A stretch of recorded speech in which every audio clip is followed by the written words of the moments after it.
Now, say my name.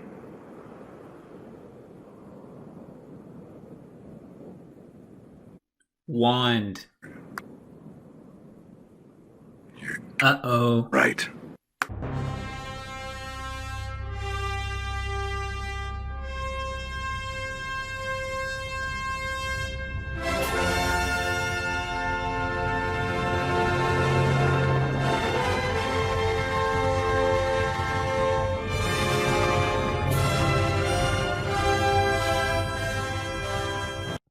Hey everybody, welcome back. So today we're going to be talking about derivatives and integrals of vector-valued functions. So remember, vector-valued functions are functions that output vectors, and really you can think about the graphs of these things as sort of sketching a curve, okay, a two-dimensional curve. And like we did in Calc 1 and Calc 2, we can talk about, well, what's the derivative or the rate of change at a point, and what's the integral? So a lot of what you're going to see today is very similar to what we did in Calc 1 and 2, but in a multivariable context. So our theme today is really, you're going to hear me say this a lot, component-wise. I want you to think about this as we're going through the material. Okay, so let's first talk about derivatives and tangent lines. So we define the derivative of a vector-valued function in the following way, and this should look very, very familiar to how we define derivative of a single variable function in Calc 1. So dr dt, remember that's the Leibniz notation, or r prime of t, is equal to the limit as h approaches 0 of the difference quotient of this function, r of t plus h minus r of t divided by h. Okay. Now this only works for places or t values for which this exists. Sometimes, remember, like in Calc 1, for instance, the absolute value function, we don't have a derivative at 0, so this only works for places where this limit is defined. Now what we saw in Calc 1, remember, it's hard to use this derivative, right? And we developed a lot of rules, and a lot of those rules are going to sort of transfer over, but we got to be a little bit more careful. And we want to get away from using this limit definition. So if r of t is, let's say it's outputting a 3-dimensional vector, then we can write r of t as x of t times the standard basis vector I plus y of t times j and z of t times k. Then the derivative is just this vector right here. So r prime of t is just the derivative of x, the derivative of y, the derivative of z. So really the derivative can be calculated by taking the derivative of each component. Okay, so derivative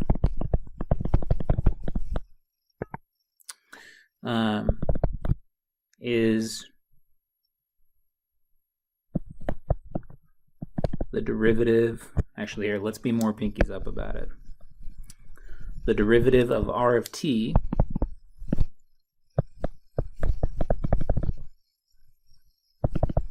is just the vector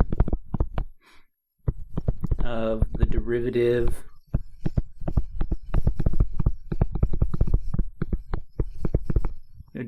of each component.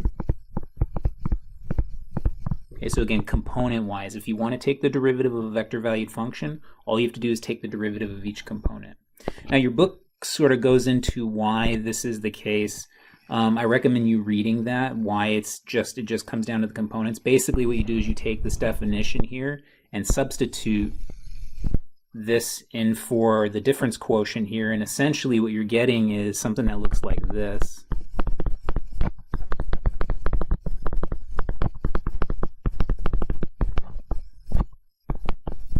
Plus, and similarly for y and z. And then what you're getting here is the Calc 1 derivative. So that's why essentially these things turn into this component-wise way of doing it. But again, think in the back of your head, the derivative of a vector-valued function is just the derivative of each of its components. So for example, let's say r of t is t e to the t, sine of t, t squared minus 1. Then the derivative is just going to be, okay, so using the product rule on this part, you'll get e to the t plus t e to the t, comma, derivative of sine is cosine, and the derivative of t squared minus 1 is just 2t.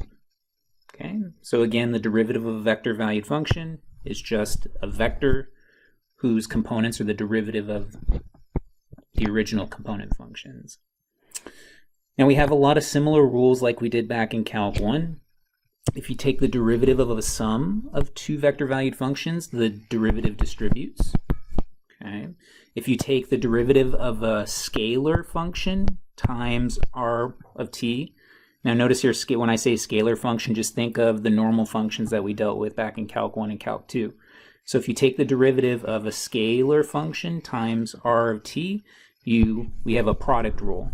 So you take the derivative of the first times the second plus the derivative of the second times the first.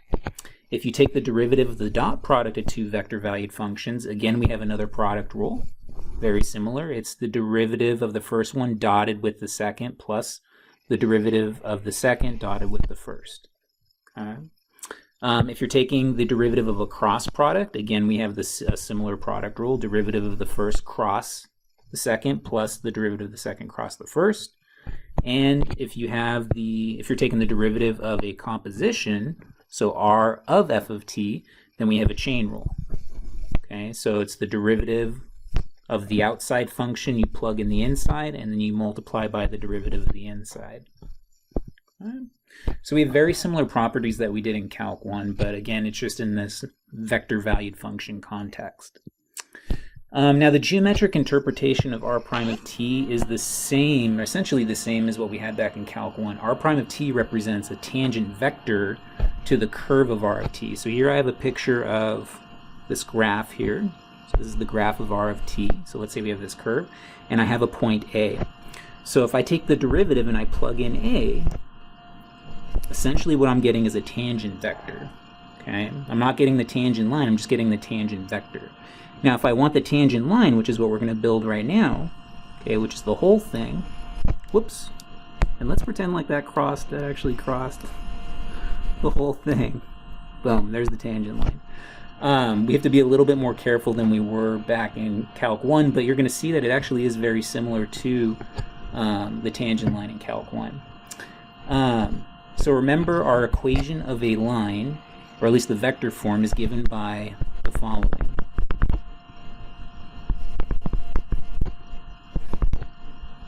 Plus TV.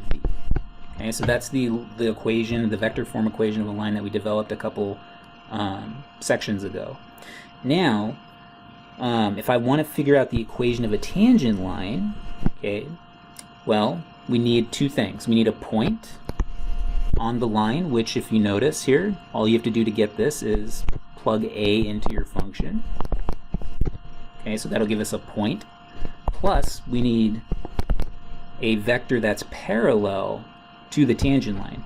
Now if you notice the tangent vector, which is sitting on top of the line there, that is parallel to the tangent line itself. So v here, we can substitute that with just r prime of A.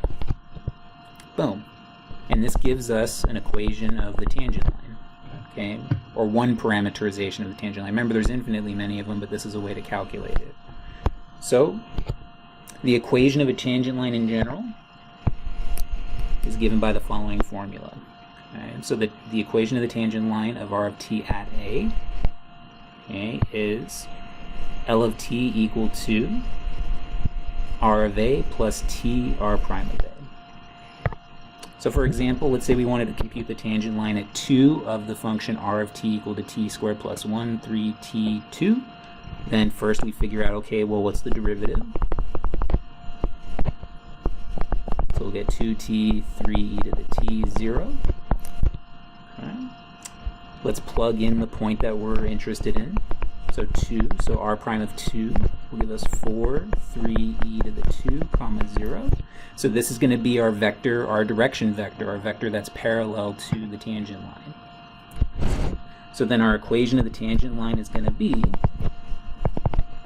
r of 2, which we still have to calculate, plus t times 4, 3e squared, 0. Now what is r of 2? r of 2 is the vector, let's see, 5, 3e to the 2, 2.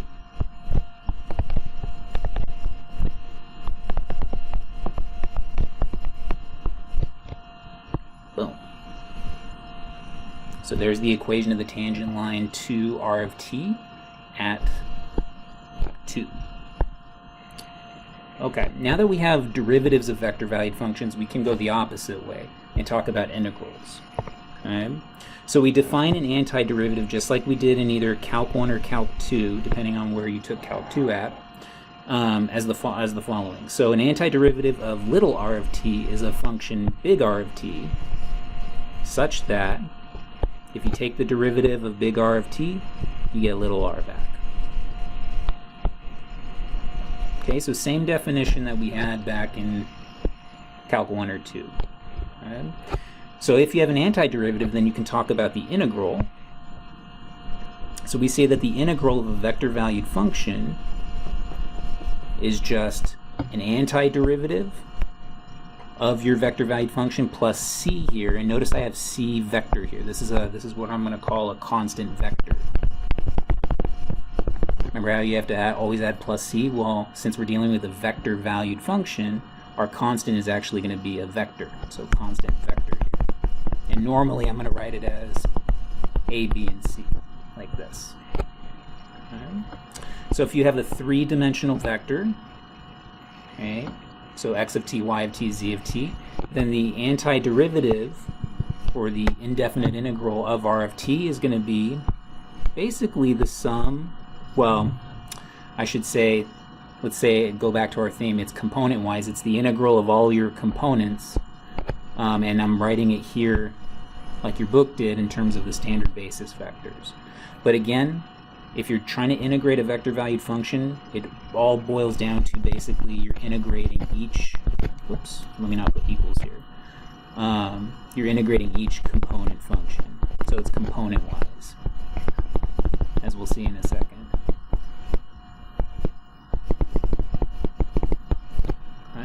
So let's say our function is r of t equal to t squared sine of t 1 over t. Then the integral of r of t dt will be equal to the integral of each component